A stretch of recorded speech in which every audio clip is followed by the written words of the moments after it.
5. 하나님이 만물 세계를 지으신 뜻. 1. 만물을 지으신 목적.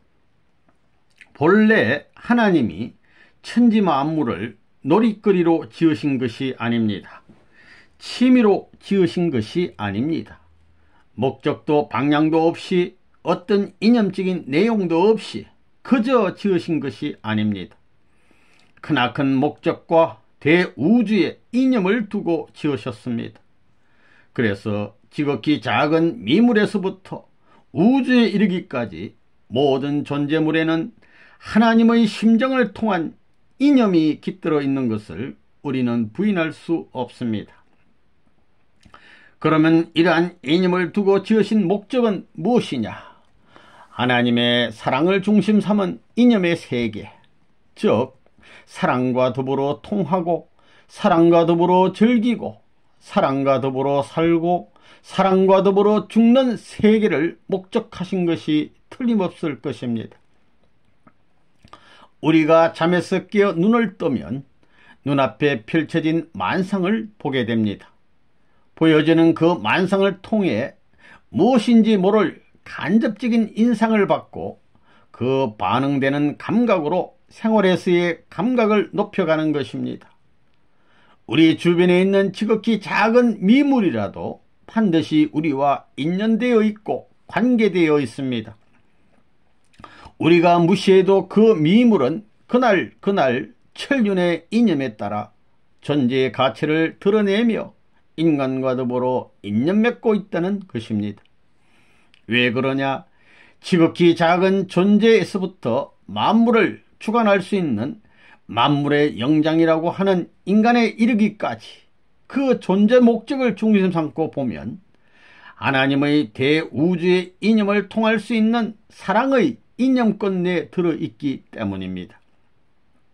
그래서 작은 것은 대우주의 목적을 달성하는 데 있어서 큰 분야를 맡고 있는 것에 흡수되어 움직이는 것입니다.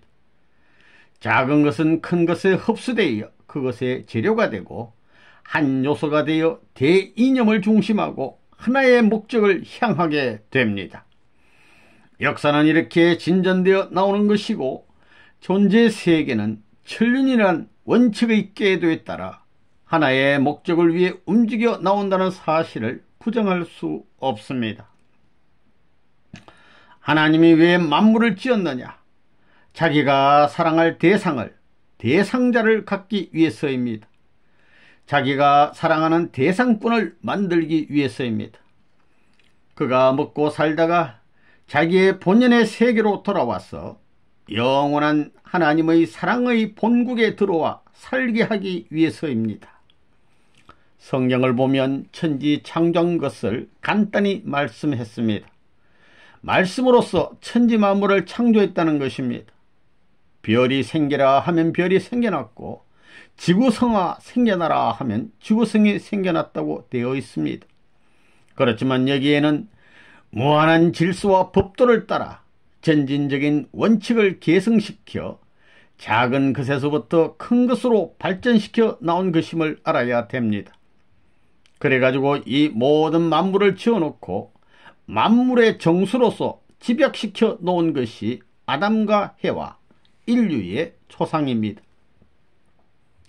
오늘날 기독교 신자들은 생각하기를 하나님은 전지전능하기 때문에 말 한마디로 이러한 천지가 되어라 해서 이렇게 되었다고 합니다.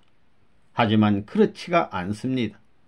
하나님이 모든 것을 투입했습니다. 있는 정력을 다 투입했다는 것입니다.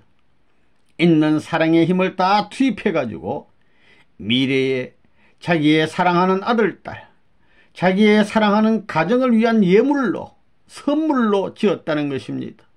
전부 다 그렇습니다. 그러므로 그와 같은 관념을 가지고 우리가 만물을 바라봐야 된다는 것입니다. 창조할 때 무엇으로 했느냐? 처음에 하나님의 뜻이 있었습니다. 하나님의 생각이 있었습니다. 하나님의 생각과 더불어 계획이 있었습니다. 인간을 창조해가지고 이러이러한 인간 세계를 만들겠다는 본래의 하나님의 뜻과 계획이 있었다는 것을 알 수 있습니다. 한 가지 알아야 할 것은 하나님이 세상을 지을 때에 환경을 먼저 창조했다는 것입니다. 환경 창조를 먼저 했다 이겁니다. 그걸 알아야 됩니다. 거기에는 반드시 주체 대상을 중심 삼고 작용하는 세계입니다. 결과가 그렇게 된 것입니다. 주체와 대상이 합해서 작용하는 현상 세계로 자연계는 전개되어 있습니다. 천지 창조의 이치를 보게 될 때 핵심을 먼저 만들어 놓고 상대를 만든 것이 아닙니다. 핵심을 만들어 놓기 전에 상대적인 여건을 만들어 놓은 것입니다. 사람을 만들기 위해 흙을 먼저 만들어 놓고 외적인 것을 기반으로 하여 내적인 것을 세워 나온다는 것입니다. 그게 천지 창조의 이치라는 것입니다. 현재의 것보다 더 큰 것, 무가치한 데서 더 가치 있는 것을 찾아가는 것입니다. 천지 창조의 이치가 그렇다 이겁니다. 인간 창조를 보게 될 때도 인간을 짓게 될 때는 몸뚱이를 먼저 만들어 놓고 영을 만들어 놓았다는 것입니다. 하나님께서 여세 동안 지은 만물을 바라보시고 자랑하고 싶으셨습니다. 모든 피조물을 바라보게 될 때 무한히 기쁘셨던 것입니다. 그 기쁜 마음을 가지고 선한지라 선한지라 하고 거듭거듭 하신 이 말씀은 누구에게 하신 말씀이었느냐? 만물에게 하신 말씀이었다는 것입니다. 만물을 대해 그렇듯 간절한 마음을 품고 말씀하셨다는 것을 우리는 알아야 되겠습니다. 하나님이 피조세계를 지으실 때 거기에는 기쁨이 있었습니다. 지어놓고는 보기에 선한지라 하셨습니다. 기쁨이 있었다는 것입니다. 기쁨이 무엇입니까? 어떤 목적을 이루었을 때 느끼는 것입니다. 지으신 만물에 하나님의 목적의식이 내재되어 있기에 창조된 만물을 놓고 하나님은 기쁨을 느끼셨던 것입니다. 그러면 복귀의 세계는 어떤 세계냐? 한마디로 말한다면 삼남만상의 개체개체를 보면서도 하나님을 찬양할 수 있는 심정적인 인연을 입체적으로 갖춘 사람들이 사는 세계입니다. 하늘이 보시는 인격의 가치는 거기에 있습니다. 그래서 옛날에 성 프란체스코 같은 양반이 동물을 보고 혹은 새를 보고 설교했다는 말도 거짓말이 아닙니다. 꿈 같은 이야기지만 꿈이 아니고 사실입니다. 사랑은 혼자 있을 때에도 있지만 사랑의 작용은 상대가 있기 전에는 생겨나지 않습니다. 하나님이라도 할 수 없습니다. 하나님이 제일 좋아하는 사랑이지만 그 사랑은 혼자서는 이루어지지 않습니다. 혼자서는 사랑의 기쁨을 느낄 수 없고 사랑의 충동을 느낄 수 없습니다. 그런 이유 때문에 하나님이 우주를 짓게 되었습니다. 하나님이 사랑하고 기뻐할 수 있는 상대로 우주를 창조했습니다. 그리고 우주를 창조하고 나서 그 우주의 주인으로 아담과 해와를 창조했습니다. 이 신비의 우주, 그 규모와 구조, 피조세계의 모든 것은 하나님이 사랑하는 아들딸이 사랑의 이상을 찾아 나아갈 수 있도록 교제로 만들어 놓은 것입니다. 그래서 상대적 구조입니다. 광물도 주체와 대상의 관계로서 작용하고 원자도 양자, 전자가 주체와 대상의 관계로서 작용을 하는 것입니다. 작용하지 않고는 존속할 수가 없다는 것입니다. 운동을 하지 않고는 영속과 존속이 안 됩니다. 그렇기 때문에 우주는 인간을 중심 삼고 그 중심점에 도달할 수 있도록 창조된 세계라는 것입니다. 우주는 무엇이냐? 하나님의 몸과 마찬가지입니다. 보이는 몸과 마찬가지입니다. 하나님의 분신입니다. 그렇기 때문에 내가 진짜로 사랑할 수 있다는 관념이 성립됩니다. 우주를 사랑한다는 것이 실감난다 이겁니다. 여러분, 머리도 이렇게 쓰다듬어 주고 그러지요. 옷도 뭐가 묻으면 털지요. 그거 왜 그럽니까? 내 것이니까, 나와 같이 있기 때문에 그런 관념이 있다는 것입니다. 여러분이 앞으로 어떻게 해야 되느냐 하면 마음 가운데 하나님을 모시고 마음이 하나 되고 몸이 하나 되고 만물이 하나 되고 이런 통일의 세계를 이루어야 합니다. 이 우주가 얼마나 크냐 하면 몇 억 광년입니다. 빛이 1초 동안에 30만 킬로미터를 가는데 그 30만 킬로미터가 얼마냐 하면 지구를 7바퀴 반을 돌 수 있는 거리입니다. 그 거리를 1초 동안에 달리는 빛이 1년 걸려서 가는 거리를 천문학에서는 1광년이라 합니다.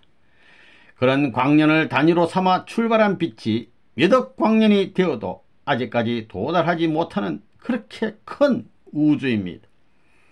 그리니치 천문대에서는 지금까지 100억 광년 떨어진 저 세계의 별까지 발견했는데 이제는 150광년 떨어진 저 세계의 별도 볼 수 있는 시대가 왔고 그 이상 시대에 들어가고 있다는 것입니다. 이 우주가 얼마나 크냐면 그것도 원리적 수입니다. 210억 광년, 그렇게 크다는 것입니다. 그게 무슨 말이냐면 빛이 여기서 출발해 가지고 이게 출발해서 1초 동안에 3억 미터, 빛의 속도가 3억 미터 갑니다. 거리로 말하면 지구를 7바퀴 반을 도는 거리입니다. 7바퀴 반이나 되는 거리입니다. 딱 하면 벌써 7바퀴 반을 돌아요. 그렇게 빠른 빛이 하루 걸려도 허리가 구부러지고 생각이 다 둔해가지고 난 모르겠다 할 텐데 100년이 아니고 100의 몇만 배입니다. 100의 100만 배, 그게 1억인데 1억 광년. 출발해가지고 1억 광년입니다. 아직 가고 있는데 사람이 100살 산다면 100만 사람이 죽어갑니다. 1억 광년이니까 100사람이 나서 계속해서 100년을 살다가 죽어가기를 100만 사람이 죽을 그때에 가서 또 가는 것입니다. 그럼 210억 광년하면 얼마예요? 그 사람들이 이어서 살고 죽고 또 살고 100살까지 살고 100살까지 살고 이렇게 2억 1000만 명이 살아서 그만큼 가는데 또 계속 갑니다. 그 먼 거리가 직선으로 가지 않습니다. 이게 둥글둥글 돌고 있다 이겁니다. 이러한 우주라는 것입니다. 도대체 우주의 완성이 뭐냐? 우주를 완성하려면 내가 완성을 해야 됩니다. 아무리 우주가 완성되었다 하더라도 내가 완성 못하면 아무 상관이 없는 것입니다. 세상이 아무리 좋더라도 외적 세계가 좋아 춤을 춘다 하더라도 자기가 지금 고통에 사무쳐 있다면 그 모든 외적 세계에 기뻐하는 환경도 나와 관계가 없는 것임을 우리는 아는 것입니다. 우주의 완성은 외적인 세계도 좋아야 하지만 내적인 나 자신, 나도 좋아야 합니다. 좋은 데는 마음도 좋고 몸도 좋아야 됩니다. 내 세포로 보면 세포가 다 좋아야 됩니다. 눈의 세포와 발바닥에 있는 세포는 다르지요? 다릅니다. 다르지만 그 세포들이 다 좋아하고 손의 세포도 좋아하고 모든 세포들이 좋아하고 몸과 마음 어디 하나 남기지 않고 전체가 좋아할 수 있는 그것이 그냥 떨어져 있는 것이 아니라 하나로 연결되어 연체적인 내용을 중심 삼고 공명적인 사랑의 기쁨을 느낄 수 있는 그런 세계라야 우주 완성이 되는 것입니다. 3. 자연은 사랑 이상을 가르쳐주는 교재. 기도하는 사람들은 자연을 제1의 성경이라고 했습니다. 제2가 아닙니다. 이스라엘 역사를 엮어온 성경을 보면 내용을 확실히 알 수 없습니다. 그 내용을 보고 선생님이 얼마나 머리를 흔들었는지 알아요? 그것은 점장이들이 점하는 것처럼 코에 걸면 코걸이, 귀에 걸면 귀걸이라는 것입니다. 현실을 도피하기 위한 방편입니다. 그래서 사실의 내용을 판단하고 전후 사정을 가려내려면 힘이 들기에 성경보다는 하나님이 지으신 자연의 세계가 제일이라는 것입니다. 인연이란 지극히 작은 데서부터 맺어지는 것입니다. 여러분 개체도 400조 개나 되는 세포로 인연되어 있는 생명체입니다. 하나님의 사랑을 중심한 창조 이념 세계, 즉 대우주의 모든 존재물은 어느 것 하나도 하나님 심정 밖에서 생겨난 것이 없습니다. 이런 것을 느끼는 시인은 위대한 시인일 것입니다. 하나의 나뭇잎이 흔들거리는 것을 보고 천주적인 심정을 느끼어 그것을 표현할 수 있는 시인이 있다면 그는 우주적인 시인일 것입니다. 우리 주위에 우리도 모르게 벌어져 있는 천하만상이 하나님의 사랑과 더불어 존재하는 것들이라는 사실을 몰랐습니다. 신령한 경지에 들어가 보면 조그마한 모래 하나에도 우주의 이치가 들어있고 하나의 원자에도 무궁무진한 우주의 조화가 들어있다는 것을 알 수 있습니다. 존재하는 모든 것은 잘 알 수는 없지만 어떤 복합적인 힘을 통해 나타난 결과라는 것을 부정할 수 없습니다. 분자를 지나 원자, 원자를 지나 소립자, 이런 것들이 무의식적으로 존재하는 것이 아니라 어떠한 의식과 목적을 갖추고 존재하는 것입니다. 그렇기 때문에 존재하는 모든 것은 하나님의 사랑의 손길을 거쳐 나온 것이요, 반드시 하나님과 심정적인 관계를 맺고 존재하고 있다는 사실을 철두철미하게 알아야 되겠습니다. 도인은 어떤 사람이냐?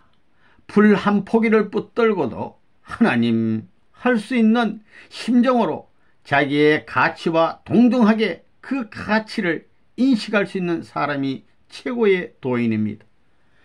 그렇게 그 가치를 노래할 수 있는 사람이 최고의 예술가일 것입니다. 각양각색으로 존재하는 만상을 보고 하나님의 각양각색의 사랑과 심정의 묘미를 발견하고 그것들과 친구가 되어 더불어 즐길 수 있는 감정을 가진 사람이 있다 할진대, 그런 감정으로 세포 하나하나가 움직이는 사람이 있다 할진대, 그는 만우주를 대표할 수 있는 사람일 것입니다. 그런 사람이 만물의 영장입니다. 그런데 먹을 것밖에 모르는 사람이 만물의 영장이 되겠습니까? 어린애들을 가만히 보면 강아지 새끼니 무슨 벌레니 하는 날짐승이나 덜짐승처럼 움직이는 것들을 중심 삼고 좋아합니다.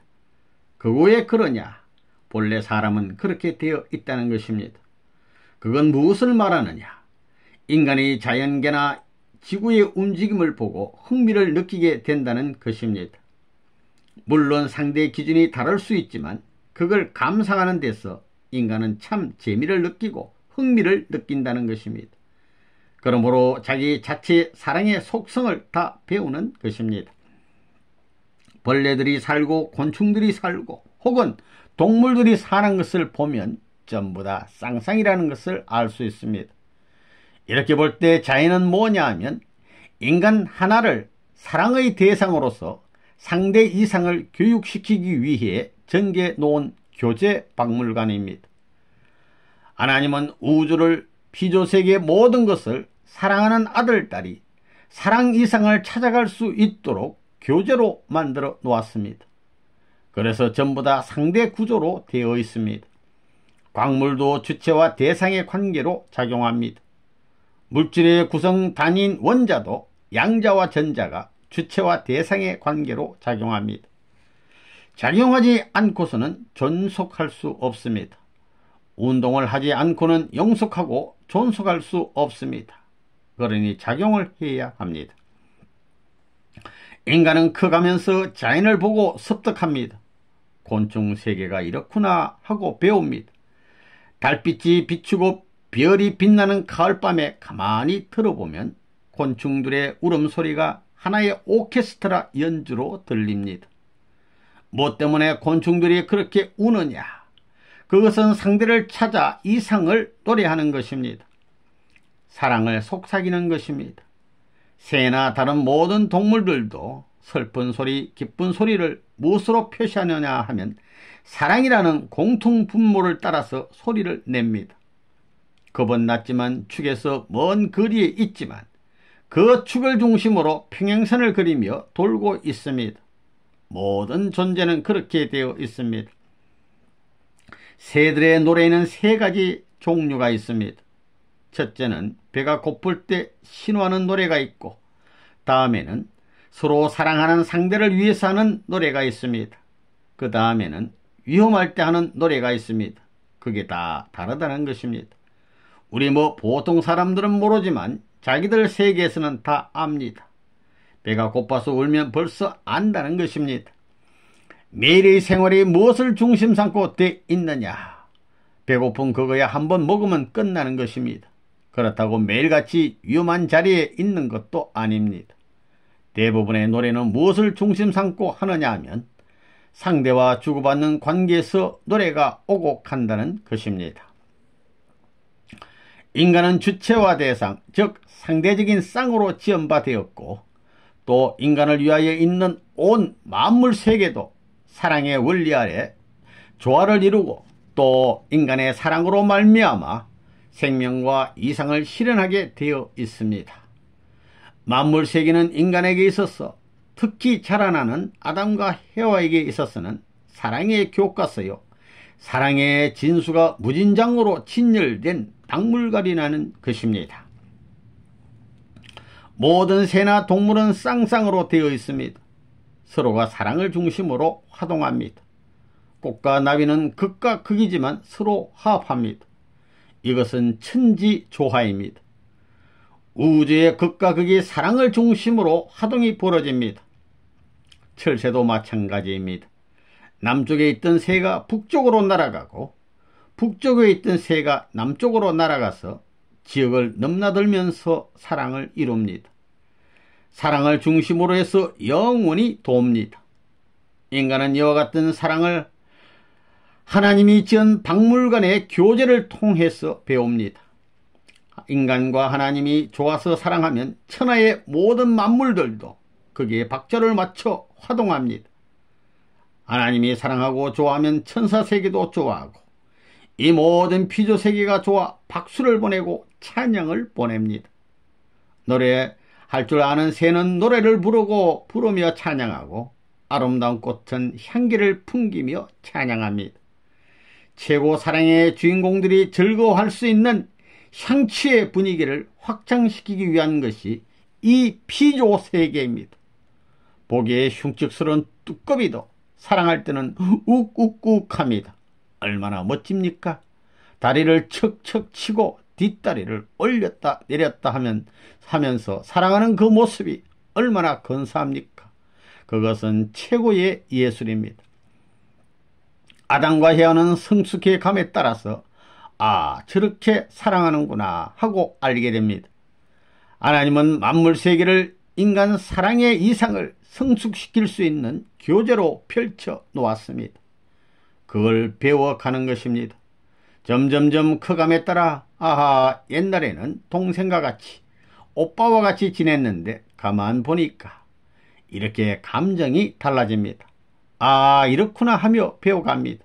그래서 너와 나는 죽더라도 안 만나면 안 되겠다, 딴 데 못 간다 하고 평행선으로 직행하면서 부딪히게 됩니다.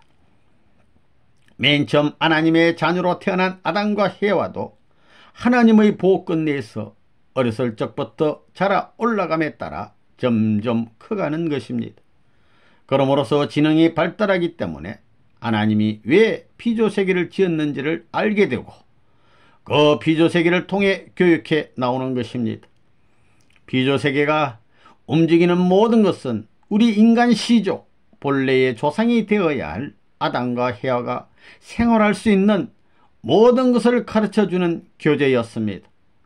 완성된 아담과 해와가 아니기 때문에 이상생활을 해 나가는 데 있어 표본이요 하나의 박물관이었다는 사실을 알아야만 됩니다. 4.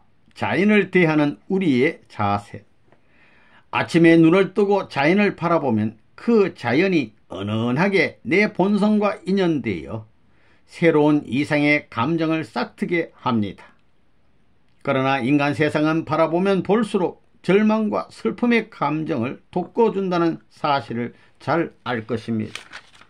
본래 타락하지 않은 본연의 인간들이 사는 세상이라면 인간의 가치는 그렇게 바라보는 이로 하여금 슬픔을 느끼게 할 정도가 아니라는 것입니다. 불 한 폭이나 꽃 한 송이, 나무 한 그루와 같은 정도의 가치로 지어진 인간이 아닙니다. 피조 만물에 그 무엇을 주고도 바꿀 수 없는 고귀한 인간이요, 그 무엇과도 비교할 수 없는 가치를 지닌 모습으로 천상을 대신하여 나서야 할 인간이었습니다. 하나님의 사랑이 깃들어 있는 자연을 바라보고 세상의 왕 혹은 어떤 유명한 사람이 갖고 있는 훌륭하다는 물건에 비할 소냐, 골동품에 비할 소냐, 어떤 유명한 부인이 입고 있는 화스러운 옷에 비할 소냐 하는 마음을 가져야 합니다. 그렇지 못하면 우리는 자연 세계 앞에 자신도 모르는 죄를 범하고 있는 것입니다. 하나의 생명체를 볼 때 인간이 만든 어떤 물건에 비할 소냐, 아무리 훌륭한 사람이라 할지라도 하나님보다 훌륭하겠는가 하며 하나님이 심정을 기울여 지으신 만물을 붙들고 무엇보다도 귀하게 여기는 자가 있다 할진대 이는 틀림없이 하나님의 아들일 것입니다.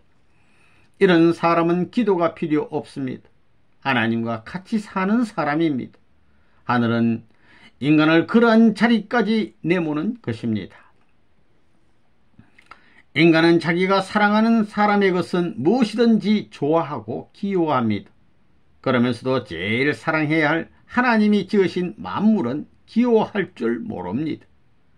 이런 사람들이 하나님의 아들딸이 되어 탄식하는 만물의 한을 헤어내 주어야 할 책임을 진 여러분은 나무 한 그루 풀 한 포기에도 6,000년 전 그것을 지으실 때에 하나님의 심정과 창조의 손길을 채우려야 됩니다. 그런 마음을 가져야 됩니다. 그렇기 때문에 길을 가다가 풀 한 포기를 보고도 눈물 지을 수 있어야 됩니다. 나무 한 그루를 붙들고 울 수도 있어야 됩니다. 주인을 잃어버렸으니 얼마나 외로웠느냐 하면서 말입니다. 여기서 말하는 이 사람은 많이 울어보았습니다. 바위를 붙들고도 울어보고 바람이 부는 것을 보고도 울어보았습니다. 왜 그래야 되는지 이제 말씀을 들었으니 이해할 것입니다. 하나님이 지으신 가치 있는 만물이 하나님과 더불어 영원한 인연을 맺은 귀한 만물이 오늘날 어떤 왕궁에서 국본이 보물이니 하며 귀하게 여기는 물건만큼의 취급도 받지 못하는 서글픔을 나는 알아줘야지, 나만은 알아줘야지 하면서 나왔습니다. 이 땅에 사는 세계 인류 전부가 몰라주어도 나는 알아줘야지 하는 마음을 여러분이 가진다면 이 민족은 앞으로 세계 인류를 지배할 수 있는 새로운 민족이 될 것입니다. 이것은 관념이 아니라 사실입니다. 어느 누가 만물을 놓고 대대로 내려오는 자기 가문의 보물보다 세상에서 제일 귀한 보석이라는 다이아몬드보다 귀하게 여겨 붙들고 놓지 않으려 합니까? 그런 사람이 어디 있어요? 하나님은 당신께서 지으신 것을 심정적으로 알아주고 그것을 붙들고 눈물 짓는 사람을 보고 오냐 하십니다. 자연은 뭐냐? 하나님이 나를 위해 위하는 사랑을 가진 아들딸이 태어날 때 위할 수 있는 만물이며 선물 받은 전시품입니다. 새소리 하나, 자라고 있는 풀 한 폭이라도 사랑의 아들딸의 생활의 미화를 위해 만들어진 장식품이라는 것입니다. 길거리에 구르는 바위도 아들딸이 나라를 다스리는 주인이 될 것을 알고 그 나라의 장식품으로 지었다는 것입니다. 흐르는 물도 마찬가지입니다. 몸이 건조하고 단조로우면 안 되겠으니 조화무쌍한 화배동산, 사랑을 위하는 그러한 세계를 보고 그것을 상속받을 수 있는 꿈의 왕자, 희망의 왕자를 만들기 위해서 창조했다는 것입니다. 그렇기 때문에 만물을 통해서 배우는 것입니다. 숭놈과 암놈이 짹짹거릴 때는 이것을 주인되는 아주머니도 배우라는 것입니다. 서로 위하는 세계를 향해 자기 일생을, 생명을 걸고 사는 본연의 피조 세계의 아름다움을 찬양할 줄 알아야 됩니다. 그렇게 되면 그 집 울타리에 새 새끼까지도 와서 살려고 한다는 겁니다. 새끼를 치려고 한다는 것입니다. 박물관에 있는 어떤 작품이 아무리 귀중하다 해도 살아있는 작품을 당할 수 있어요. 하나님의 작품인 이 지구성 만물 박물관을 누가 하나님 이상 사랑했느냐 이겁니다. 자기 나라의 박물관 이상 사랑했느냐 이겁니다. 길가에서 밟히는 민들레 한 포기가 박물관에 있는 신라시대의 금관에 비할 수 있어요. 하나님이 직접 만드신 건데 그러한 하나님의 심정을 가지고 너를 본연의 하나님이 위할 수 있는 왕의 자리에서 사랑을 받던 그 자리에서 사랑을 못하는 나 자신이 미안하다, 부끄럽다 할 수 있는 마음을 지니고 위하는 그런 왕이 있다고 할 때는 풀포기도 그 왕을 따라가서 영원 불변 같이 있고 싶어 한다는 것입니다. 그렇게 살아야 할 인간입니다. 5. 자연을 사랑하고 사람을 사랑하라. 자연을 사랑하고 사람을 사랑할 줄 알아야 됩니다. 사람을 사랑하지 못하고 자연을 사랑하지 못하는 사람은 하나님을 사랑할 수 없다는 걸 알아야 됩니다.